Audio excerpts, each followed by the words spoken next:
성도님들, 영국의 유명한 역사학자죠. 아놀드 토인비는 역사의 연구라는 자기의 책에서 인류의 역사를 도전과 응전이 반복되는 역사다라고 소개를 했습니다. 뭔가 도전이 오면 그걸 또 인간들이 대받아쳐서 열심히 하면서 극복해 나갔다라는 거죠. 어떤 도전, 거센 도전이 인류 앞에 오면 인류는 그것을 해결하기 위해서 늘 응전을 펼쳤고, 그 응전이 바로 지금까지 인류가 발전하고 성장하게 되어온 원동력이었다라고 이야기를 하는 겁니다. 예를 들면 이런 거죠. 가난이라는 이 거센 도전을 받았던 인간들이 농업 기술을 발전시키는 응전을 했고, 그로 인해서 오히려 비약적인 많은 발전을 가져올 수 있었다는 겁니다. 근데 성도님들, 이 말은요, 이게 물론 아놀드 토인비가 참 크리스찬이라서 참 그렇지만 영적인 세계에서도 마찬가지입니다. 사단은요, 하나님의 백성들을, 성도들을 성도들을 향해 끊임없이 도전해 옵니다. 특히나 하나님의 어떤 새 역사를 이루어가려고 하면 사단은 갖가지 방법을 동원해서 괴롭힙니다. 하지만 그 도전에 응전하기 위해서 성도들이 오히려 더 하나님 앞에 열심히 기도하고 있죠. 결국 이 영적인 세계도 사단의 도전과 이에 대한 성도의 응전으로 성도들의 신앙이 성숙하고 발전하는 겁니다. 오늘 본문의 느헤미야 역시 이제 이런 일을 겪고 있습니다. 느헤미야는 분명히 예루살렘 성벽을 쌓고 성문을 다는 사명을 가지고 이제 예루살렘으로 돌아왔죠. 그리고 어제 본 것처럼 탁월한 리더십과 여러 사람들의 마음을 감동시키는 능력으로 유다와 이스라엘 백성들의 마음을 하나로 모았습니다. 그래서 위에서부터 아래로, 이제 귀족부터 평민까지, 지도자로부터 일반 백성까지 모두를 다 이제 성벽 재건 공사에 동원했습니다. 자, 여기까지 얼마나 좋습니까? 그냥 이대로 성벽이 완성되면 얼마나 좋겠습니까? 하지만 누가 그냥 안 있는다고? 사단이 꼭 이걸 그냥 놔두질 않습니다. 그래서 오늘 본문에는 이 성벽이 재건이 되고 있다 막 하고 있는데, 잘 되고, 여기까지 잘 됐는데, 오늘 본문부터는 이제부터 시작되는 거센 도전의 역사가 이제 기록이 되는 겁니다. 먼저 1, 2절 말씀 함께 읽어보겠습니다. 산발랏이 우리가 성을 건축한다 함을 듣고 크게 분노하여 유다 사람들을 비웃으며 자기 형제들과 사마리아 군대 앞에서 일러 말하되, 이 미약한 유다 사람들이 하는 일이 무엇인가? 스스로 견고하게 하려는가? 제사를 드리려는가? 하루의 일을 마치려는가? 불탄 돌을 흙무더기에서 다시 일으키려는가? 하고, 자, 산발랏은 사마리아를 주름잡고 있었던 정치인입니다. 보면 이 사람이 사마리아 군대를 동원해서 이야기하는 걸 보면 아마 사마리아 총독이었다라고 추측할 수 있는데요.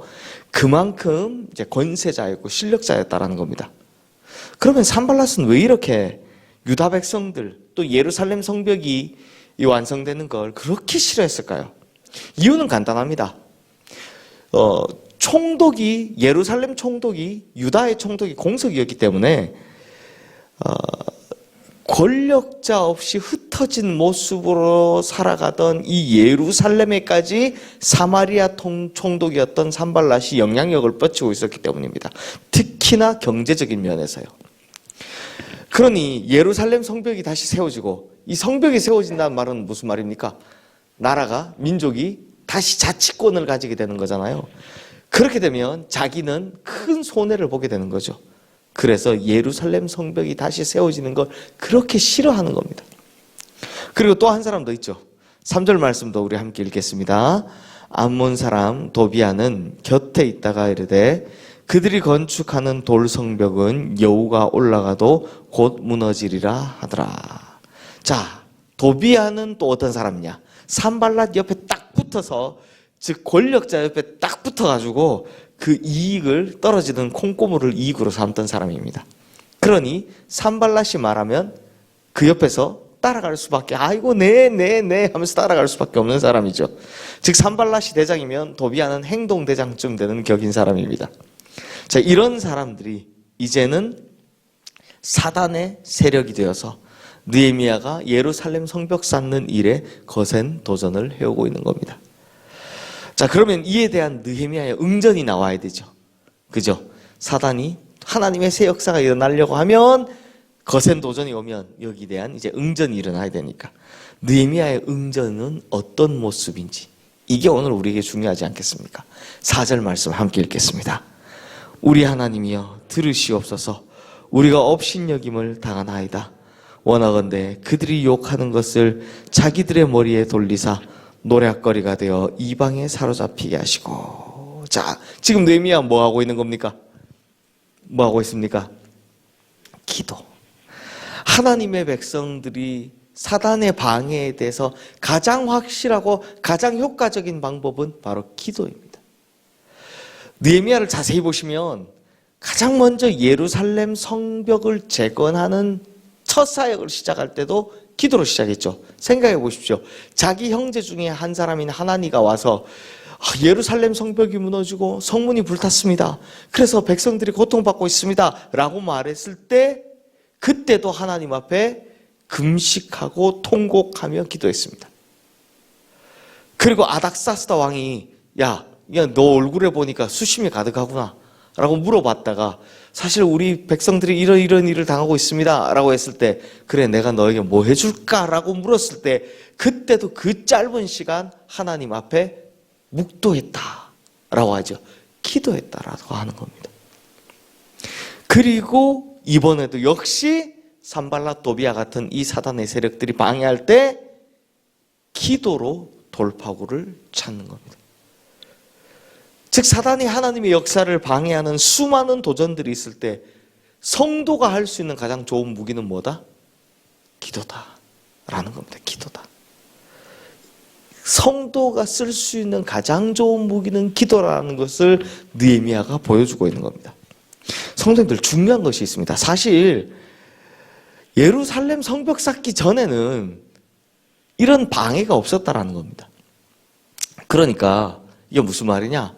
하나님의 백성들이 아무런 노력을 하지 않을 때, 신앙에 무너진 것을 새롭게 세우려 하지 않을 때, 하나님의 역사를 하려 하지 않을 때, 그때는 사단도 우리를 방해하지 않습니다. 그냥 놔둡니다. 우리가 아무것도 하지 않으려 할 때는요, 사단도 우리를 방해하지 않습니다. 왜? 가만히 놔둬도 아무것도 이루지도 못하는데 뭐하러 방해를 합니까?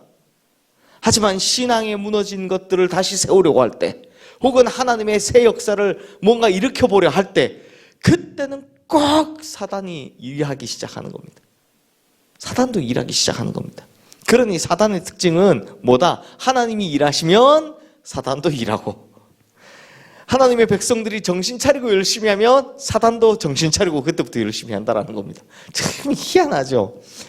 하지만 그때, 즉 우리가 뭔가를 좀 하려 할 때, 아니면 하나님의 새 역사가 일어나려 할 때, 무너진 것을 일으켜 세우려 할 때 사단이 그때 덤벼들면, 그때 우리가 해야 될 것은 오직 한 가지. 뭡니까? 우리가 붙잡아야 될 것은 오직 한 가지, 바로 기도뿐이다라는 겁니다. 그러므로 이 새벽 하나님께서 우리의 기도를 들으시고 사단의 모든 방해를 무너뜨려 주시옵소서. 하나님께서 우리의 기도를 들으시고 사단이 주는 모든 어려움에서 우리로 승리하게 하소서라는 이 기도로 말미암아 승리하시는, 그리고 새 역사를 이루시는 우리 성도님들 되시기를 주님의 이름으로 축원합니다.